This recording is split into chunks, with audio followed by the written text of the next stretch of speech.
Welcome back to Undercover. We're here with Black Chords. Now, guys, you've finally released your debut self-titled album after a million years of being together under different guises.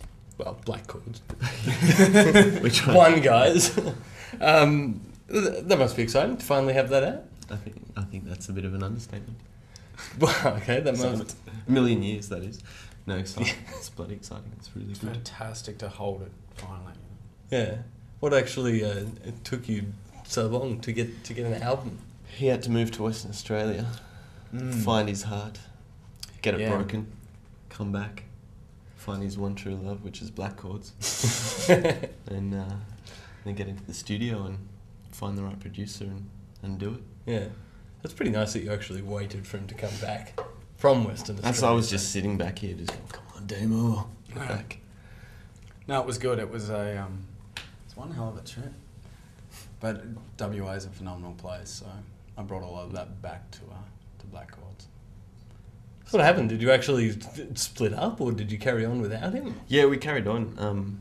It was How does that make you feel? No, it was good. It was actually good to sit at a Black Chords gig and not bring a guitar. Yeah. And sit back and watch. And that was the one and only gig that you came to, and then that was the end of that guitarist. Yeah, well. Oh, this isn't being recorded, is it? No, it was. We kind of fell apart. We remolded in different way, shape, and form, and then just kept happening. This strange organic Black Chords moment until we got back the original guitarist, which is Damian. Are you finally going to settle on this lineup? I think we're pretty solid at the moment. It's I mean, from the start when we first met, it was just we had too much in common, not to play music, and I mean, it's hard enough just getting 4 or 5 people in the same room for 2-3 nights a week, but just stuck at it, and the evolution of it's just been incredible, listening to like the first recordings and then this album. It's fantastic. And that's a bit of an understatement, I think. Your live show seems to be... you seem to be much more of a rock band when you actually put on a stage. What happened when you went into the studio? Did you just chill out? Or? No, I think it was... I mean, the songs are essentially pretty slow and almost got this folk element to it, and that's kind of what we captured. That's how we started. So Black Chords will always have that, because that's, I mean, you bring the songs to the table like that.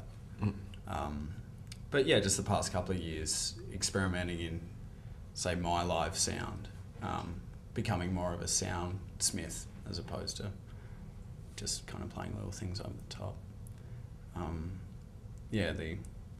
The live electric sound is getting a lot bigger, a lot more full. There's a lot of energy that we've got kind of pented up. Maybe it's from this kind of more of a quiet album, and then bringing it onto a stage we've got to explode somewhere.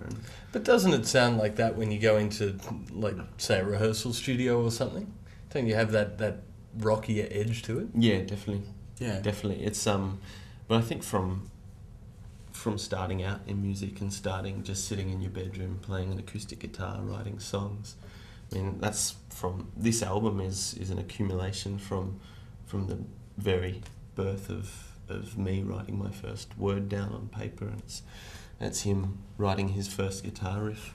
So there's this feeling of we've taken it from this quiet bedroom, kind of growing up to be this rock band, I guess, and I think through this album it does go through this journey of more quiet songs, and then it has got some rockier elements.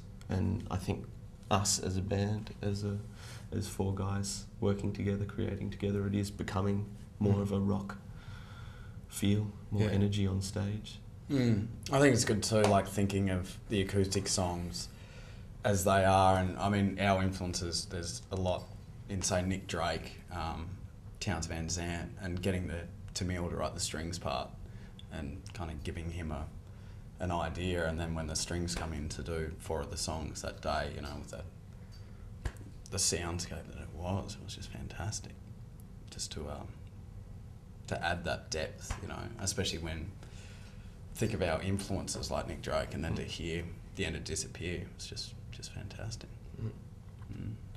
I like the way you just put yourself in that same level as Nick Drake and all of that. Well, I just the influence of it, you know, Yeah. like it's obviously a different level, but it's someone like Nick Drake is just completely honest music, but I mean, it's him sitting in a room with his guitar, but then what they've put over it, you know, that the strings, just the way it swells was a huge influence for us on this album.